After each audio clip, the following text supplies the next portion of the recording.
পৃথিবীর প্রতিটা মা অসাধারণ, কিন্তু প্রতিটা নারী না। নিজের মায়ের বদনাম পৃথিবীর কোনো ছেলে হজম করতে পারে না, কিন্তু এটা সত্যি। অনেক মায়েরা শাশুড়ি হলে বদলে যায়। ছেলের বউ আর জামাইয়ের মধ্যে দুটার মাঝে অনেক পার্থক্য করে তোলে।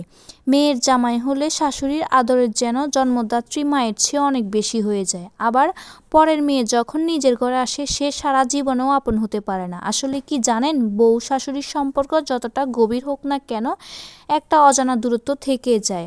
আর হবে না কেন? মায়ের কাছে সবচেয়ে আপন তার ছেলে, আবার বউয়ের কাছে সবচেয়ে আপন তার স্বামী। তাই একটা মানুষকে ধরে রাখতে বউ শাশুড়ির মাঝে ঠান্ডা যুদ্ধটা আদিকালের।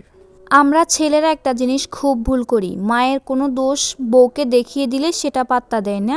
অথচ আমরাই সাক্ষী, কোনো এক বয়সে আমাদের মায়েরাও কিন্তু তাদের কষ্টের কথা আমাদেরকে বলতো। এক সময় আমাদের মনে হতো দাদির চেয়ে নানি ভালো। আবার আমরা বড় হওয়ার সাথে সাথে কিন্তু দাদি নানি সবাই সমান হয়ে যেত। মায়েদের সত্যি কখনো অন্যায় হয় না, তবে ভুল হয়। পুরুষরা যখন চাকরি থেকে অবসর নেয়, তখন তারা অনেক অসহায় মনে করে নিজেদেরকে, তেমনি মায়েরাও। আর দ্বন্দ্বটা এখানে, মা যখন একসময় বউ ছিল, তখনও তার ইচ্ছে ছিল সংসারটা তার হবে, তার মতো করে সাজাবে। কিন্তু মা যখন শাশুড়ি হয়, তখন সে সংসার ছাড়তে নারাজ হয়ে যায়। ব্যাপারটা অন্যায় না, একদমই অন্যায় না। ব্যাপারটা হচ্ছে মেয়েলি। এখানে মায়েরও দোষ না, বউয়েরও দোষ না। তাই এই জায়গাটা পক্ষপাত না করে সূক্ষ্মভাবে সামাল দিতে হয়। মাকেও বোঝাতে হবে, বউকেও সামলাতে হবে। আপনার চেয়ে বেশি আপন তারও তো কেউ নেই। মেয়েরা সব জ্বালা সইতে পারে স্বামীর ভালোবাসা ফেলে। শাশুড়ির অপমান আপনার ভালোবাসায় ভুলে যাবে সে। কবুল বলেই তো সংসার শুরু হয়ে যায়, কিন্তু সামাল দেওয়াটা বড্ড বেশ কঠিন। পরের মেয়েটাকে ঘরের বউ করে এনেছেন, তাকেও তো অধিকার দিতে হবে, মাকেও বোঝাতে হবে।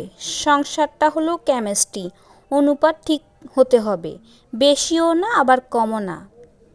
পুরো কথাটা আপনাদের কাছে কেমন লেগেছে একটু জানাবেন। এমন চিন্তা করলে কারোর মনে কষ্ট থাকে না, পরিবারটা শান্তির জায়গা হয়ে উঠবে, সবাই মিলে থাকতে পারবে, ছোট বড় সবাই সুন্দরভাবে শান্তিভাবে পরিবারে থাকতে পারবে, শান্তিভাবে জীবনযাপন করতে পারবে। একই নারী কিন্তু অনেক রূপ থাকে। সম্পর্ক শান্তিময় হবে সবাইকে আপন করে নিলে। একটু একটু ছাড়ও দিবেন, আবার গুছিয়েও নেবেন।